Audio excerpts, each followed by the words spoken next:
presidente editor del periódico venezolano El Nacional, Miguel Enrique Otero, asegura que la vida cotidiana en su país es terrible, porque continúa por parte del gobierno de Nicolás Maduro las violaciones de derechos humanos y de libertad de expresión.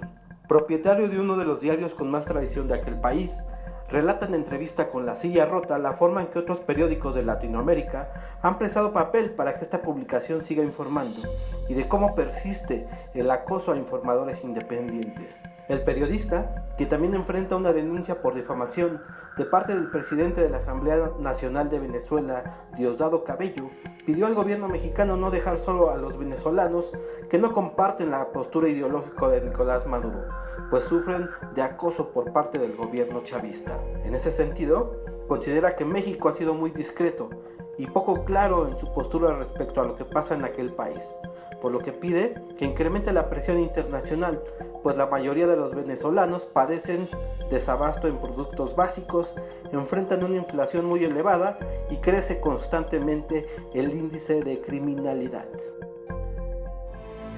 Buenas noches, bienvenidos como siempre a La Silla Rota. Efectivamente, en esta oportunidad conversaremos con Miguel Enrique Otero, director, propietario del único periódico independiente que subsiste en Caracas, Venezuela. Miguel, bienvenido a La Silla Rota. Gracias. ¿Cómo es la vida hoy en Venezuela? ¿Qué está pasando en el ámbito cotidiano de las familias? ¿Qué está pasando con esta aparente polarización entre la gente que conserva el apoyo hacia el chavismo y los que repudian el chavismo? Bueno, ¿Cómo es esto? Ya no hay tal polarización, porque la popularidad del gobierno se ha reducido a 20% o menos. Entonces ya la polarización tradicional no existe. Ahora, la vida cotidiana es terrible porque el modelo del régimen, el modelo de Chávez, es un modelo que al final tenía que colapsar porque no es un modelo viable. Y estamos viviendo 60% de desabastecimiento en los productos básicos. Estamos viviendo una inflación mayor del 100% y estamos viviendo unos índices de criminalidad los mayores, las más altas del mundo. ¿Qué significa eso? Que para comprar leche, pasta de dientes, medicinas, bueno, sería una suerte que la consiguiera. Entonces hay unas largas colas en los automercados. El gobierno inventa poner la cédula, la identificación, ha tratado de hacer cartas de racionamiento como en Cuba. Entonces es una cosa terrible y es en todos los sectores. Nosotros publicamos una fotografía de la proveeduría militar y está igual que los demás, porque en Cuba por lo menos la proveeduría militar tenía productos y de el las resto tiendas no. para los militares. Sí.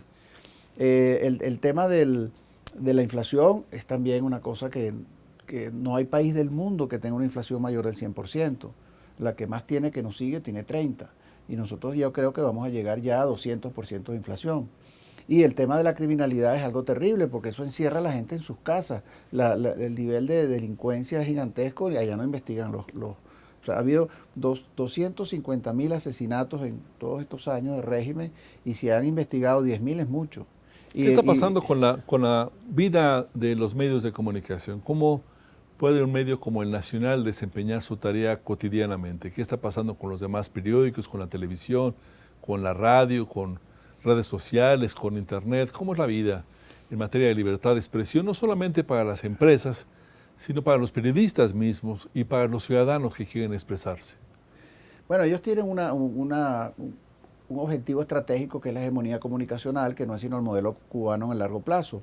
Y para eso durante años han aplicado distintas estrategias que van desde la agresión física, la represión administrativa, tributaria, publicitaria, la utilización de leyes que aprueban, la utilización de los tribunales, las cadenas que son para insultar y amenazar a los periodistas y la compra de medios que lo hacen con dineros públicos.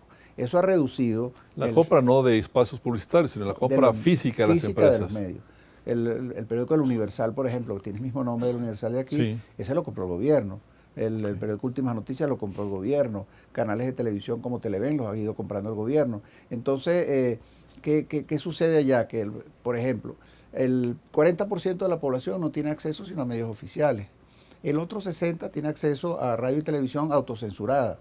Y los periódicos independientes que quedan algunos periódicos regionales y nosotros, tienen un problema con el papel terrible. No hay manera de conseguir comprar el papel prensa para producir el periódico. Entonces, los periódicos están reducidos.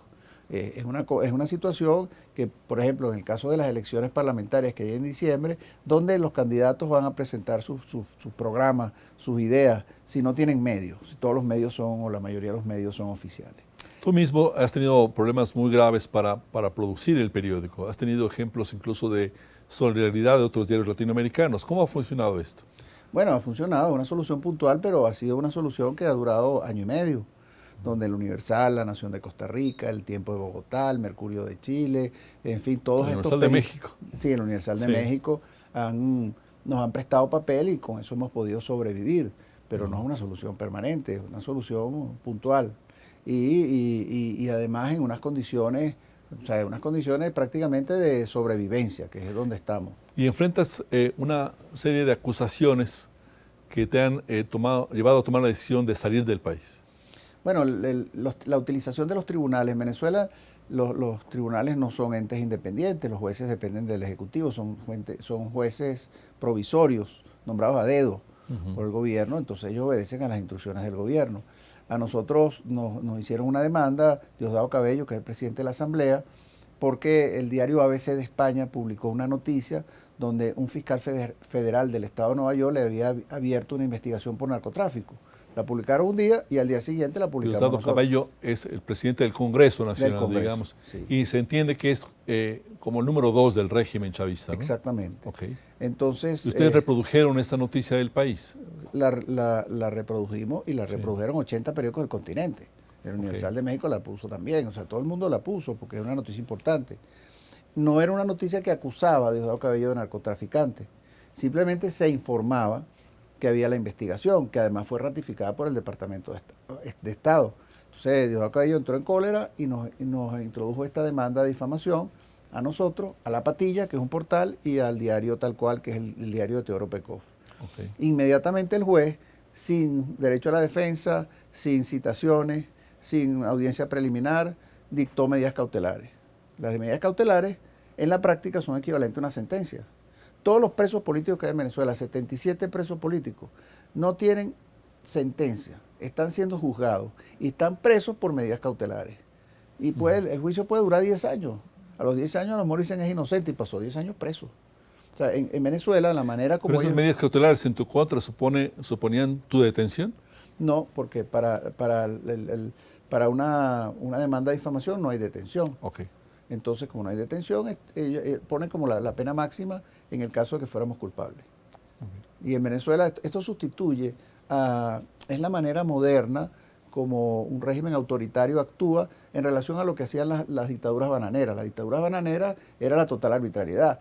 Mandaban a la policía política, tomaban preso a alguien y lo metían en una cárcel. Es como un barniz jurídico. Esto no, aquí hay una forma. Cuando se les reclama al gobierno sobre los presos políticos, ellos dicen, no, esos son personas que están siendo juzgadas por unos delitos que cometieron. Esos juicios no tienen ninguna prueba ni nada, son las medidas cautelares que los ponen presos. Vamos a hacer un pequeño corte, si nos permites, para retomar. Me interesa mucho tu opinión sobre, en general, qué está pasando en América Latina y qué están haciendo, qué deberían hacer los países de América Latina para sancionar con mayor rigor la política, la visión, las prácticas antidemocráticas del gobierno de Maduro.